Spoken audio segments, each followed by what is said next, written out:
आज हम बीए पाठ तृतीय राजस्थान की अर्थव्यवस्था में राजस्थान में पशुपालन के महत्व के बारे में अध्ययन करेंगे। तो पशु संपदा की दृष्टि से राजस्थान भारत का एक प्रमुख संपन्न राज्य है। यहाँ भारत की कुल पशुधन का लगभग 11% भाग है। यहाँ 1951 में राजस्थान में पशुओं की जो कुल जनसंख्या है 255 लाख थी। 2003 की जनगणना के अनुसार 491.4 लाख हो गई। 2012 की जनगणना के अनुसार जो 11 में की गई पशुओं की जनसंख्या 567 लाख के करीब हो गई। तो हम निश्चित रूप से कह सकते हैं कि राजस्थान में जो पशुपालन है वह उनकी संख्या में वृद्धि हो रही है। इससे रोजगार को भी मदद करता है। कृषि एवं पशुपालन एक दूसरे पर आश्रित हैं। राजस्थान के पश्चिमी रेगिस्तान वाले शुष्क और अर्ध शुष्क क्षेत्रों के लोगों को यहाँ जीवन यापन का ये साधन है। वहीं पशुपालन व उनकी उदारतापूर्ण नीति साधन रोजगार के आधार पर आय का मुख्य स्रोत है। अब यह है कि राजस्थान में पशुपालन व्यवसाय का महत्व क्या है। तो है कृषि का आधार। तो जो कृषि का आधार हम यूं कह सकते हैं कि प्रारंभ में हमारे यहाँ जो परंपरागत कृषि होती थी उसमें लकड़ी के हल द्वारा खेत की हकाई बैलों द्वारा की जाती, चड़स द्वारा पानी निकाला जाता था और बैलगाड़ी द्वारा एक जगह से दूसरी जगह माल पहुंचाया जाता था।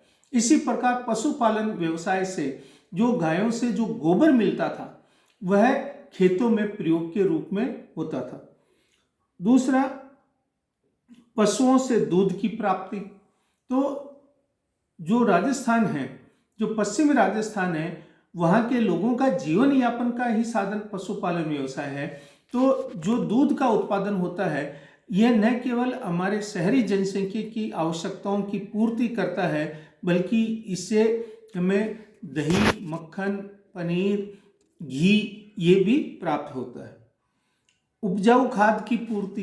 तो इसके साथ साथ पशुओं से जो हमें उपजाऊ खाद मिलता है वह हमारे कृषि के लिए बड़ा सहायक होता है। फिर है मांस की प्राप्ति। यहाँ पर हम लोग देखते हैं कि बहुत से जो कौम है उनका भोजन ही मांस है। तो वह उनकी भोजन संबंधी आवश्यकताओं की भी पूर्ति पशुपालन व्यवसाय द्वारा होती है। इसके साथ साथ ऊन की प्राप्ति। तो जो पश्चिम राजस्थान है वहाँ पर भेड़ों, जहाँ रेगिस्तान है वहाँ भेड़ें अधिक पाली जाती है क्योंकि वहाँ के वातावरण के लिए वो बहुत अनुकूल है।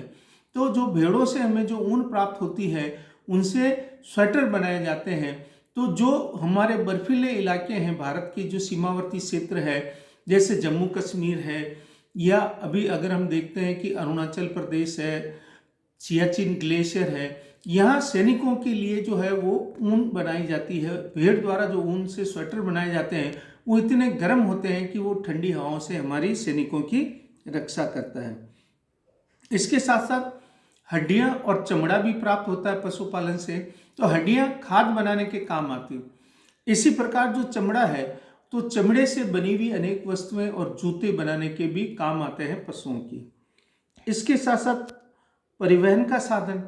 तो जैसे बहुत से जो पशु हैं वो हमारे यातायात के साधनों के, जैसे बैल है तो बैलगाड़ी में जोता जाता था या तांगे में घोड़ा जोता जाता था। ये हमारे यातायात के भी विशेष साधन के रूप में प्राप्त होते हैं। इसके साथ साथ रोजगार का भी मुख्य साधन है पशुपालन।